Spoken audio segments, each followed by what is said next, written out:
Salut et bienvenue à l'écoute de Identity, votre émission quotidienne. Mon nom c'est Laurentine. Aujourd'hui, nous allons vous parler de l'amour de Dieu. J'aimerais dire à quelqu'un là dehors que Dieu t'aime. Dieu t'aime malgré tes défauts, il t'aime malgré tes péchés. Il t'aime malgré les circonstances autour de ta vie, les difficultés que tu rencontres. Ne l'oublie jamais. Ce que Dieu n'aime pas, c'est le péché. Mais il aime le pécheur. Il n'aime pas la prostitution par exemple, mais il aime la prostituée. Il n'aime pas les crimes sous toutes leurs formes, mais il a un grand amour pour tout criminel. Pour résoudre le problème du péché, Dieu a décidé d'envoyer son Fils Jésus. Et la Bible nous dit dans Jean 3, verset 16, « Car Dieu a tant aimé le monde qu'il a envoyé son Fils unique, afin que quiconque croit en lui ne périsse point, mais qu'il ait la vie éternelle. » Et la Bible va continuer en disant que Dieu n'a pas envoyé Jésus afin qu'il juge le monde ou alors pour condamner le monde. Ne te sens pas condamné. Tout ce que tu as à faire, c'est de recevoir la grâce que Dieu a pour toi. La grâce du salut. Et ta vie ne sera plus jamais la même. Avant de continuer, j'aimerais donner une explication concernant l'importance ou la signification du sacrifice de Jésus à la croix de Golgotha. Avant la venue de Jésus, Dieu avait prescrit une méthode pour résoudre le problème de la population et cela consistait en des sacrifices de sang d'animaux. Et dans Hébreux chapitre 9, à partir du verset 6, déjà nous avons la description du tabernacle. La Bible nous dit que le tabernacle avait différentes parties et la Bible parle précisément de deux parties. Le lieu saint où tout sacrificateur pouvait se rendre, mais il y avait également le lieu très saint où se trouvait l'arche de l'alliance. Et ce lieu, les seules personnes qui étaient habilitées à y accéder étaient les souverains sacrificateurs. Et ils y allaient avec du sang d'animaux, tels que les taureaux, tels que les boucs, afin d'offrir à Dieu au jour de l'expiation, non seulement pour les péchés du peuple, mais également pour leurs péchés à eux.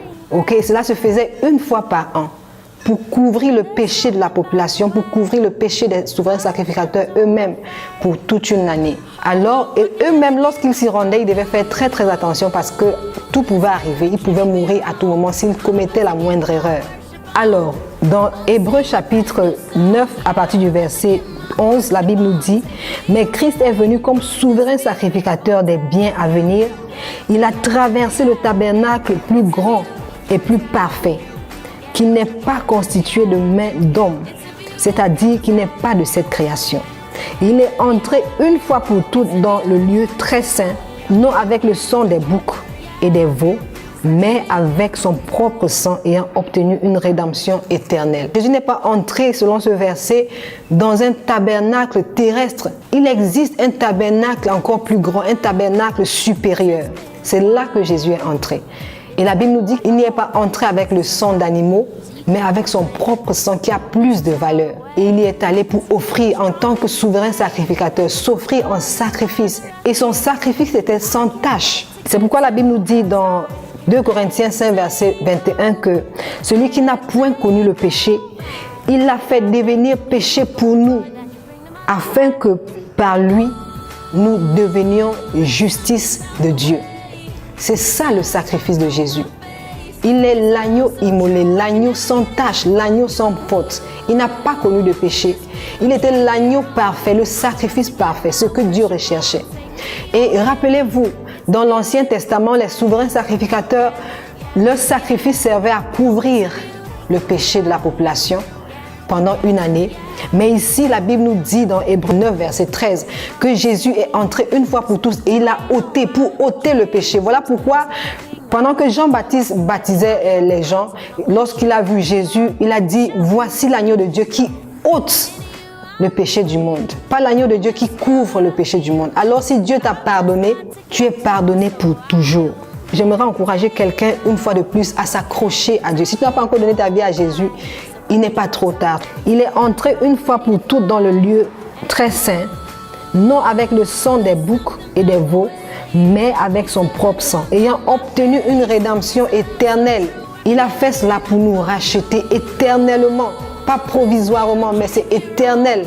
Et dans le verset 13, on nous dit que « Car si le sang des taureaux et des boucs et la cendre d'une vache répandue sur ceux qui sont souillés, sanctifiés et procurent la pureté de la chair, combien plus le sang de Jésus-Christ, qui par un esprit éternel s'est offert lui-même sans tache à Dieu, purifiera-t-il votre conscience des œuvres mortes, afin que vous serviez le Dieu vivant. Mon frère, ma soeur, ça c'est le sacrifice que Jésus a opéré pour toi à la croix. Et il est le chemin, comme il a dit, la vérité et la vie. Tu dois recevoir le Christ afin de découvrir ton identité, puisque nous parlons de connaître notre identité en Christ. Tu ne sauras jamais ce que Dieu te réserve tant que tu n'as pas encore reçu cette grâce du salut. Et il y a des gens qui pensent que leurs bonnes œuvres leur frayera un chemin au paradis. Parce qu'ils font du bien à gauche et à droite, cela constitue un ticket pour eux, pour l'éternité. Je vais vous parler d'un homme dans la Bible qui s'appelle Corneille. Corneille était un homme bon. Il faisait du bien partout. Il faisait du bien, il donnait des aumônes aux pauvres.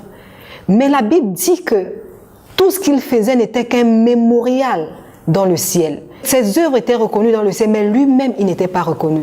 Il a fallu que Dieu orchestre une rencontre entre Corneille et Pierre pour que ce dernier lui prêche l'évangile à lui et à sa famille, le baptise d'eau pour qu'il reçoive la vie éternelle.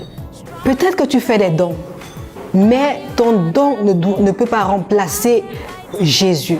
Tu as besoin de donner ta vie à Jésus aujourd'hui.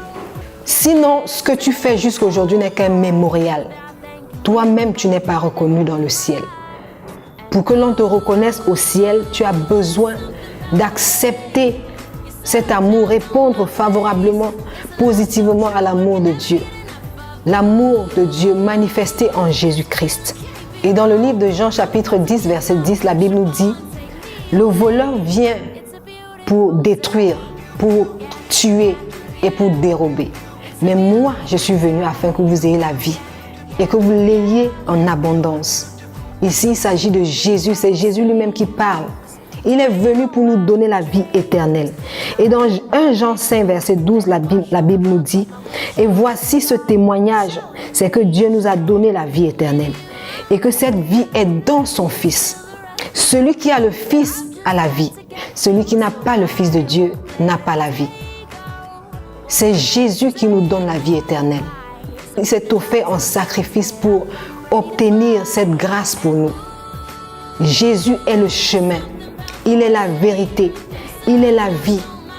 Et il a dit dans Jean 14, verset 6, que nul ne peut aller au Père sans passer par moi. Aujourd'hui, je voudrais encourager quelqu'un à répondre favorablement à cet appel de Dieu, qui est celui de venir à lui. Donne-lui ton cœur, soumets-lui tous tes problèmes. Jusqu'à présent, tu as essayé de résoudre tes problèmes toi-même. Jusqu'à présent, tu as essayé d'être juste à tes propres yeux. Mais aujourd'hui, je voudrais te dire que tu dois comprendre que sans Jésus, tu n'as pas la vie. Sans Jésus, tu marches comme un homme mort. Sans Jésus, tu n'as pas la vie. Mais notre Dieu est un Dieu bon. La Bible nous dit dans Romains 2, verset 4, que c'est la bonté de Dieu qui nous pousse à la repentance. Voilà pourquoi il tolère le mal jusqu'à présent. Il a été patient envers certains d'entre vous jusqu'ici à cause de sa bonté. Il sait qu'à travers sa bonté, tu finiras par reconnaître que sans lui, tu ne peux rien. Il t'est arrivé de faire des choses incroyables, mais tu es resté en vie. Il t'est arrivé de faire le mal partout autour de toi, mais tu restes en vie. Pourquoi? C'est parce que la bonté de Dieu travaille en ta faveur. Et il fait cela exprès parce qu'il sait qu'un jour, parce que c'est un Dieu patient, il sait qu'un jour tu comprendras finalement. Voilà pourquoi il use de miséricorde envers nous tous. Aujourd'hui, si tu as entendu cette voix, n'endurcis pas ton cœur. Ouvre-toi à Jésus. Donne ton cœur à Jésus afin qu'il puisse transformer ta situation. Passe une excellente journée dans la présence de Dieu et que Dieu vous bénisse abondamment. It's a beautiful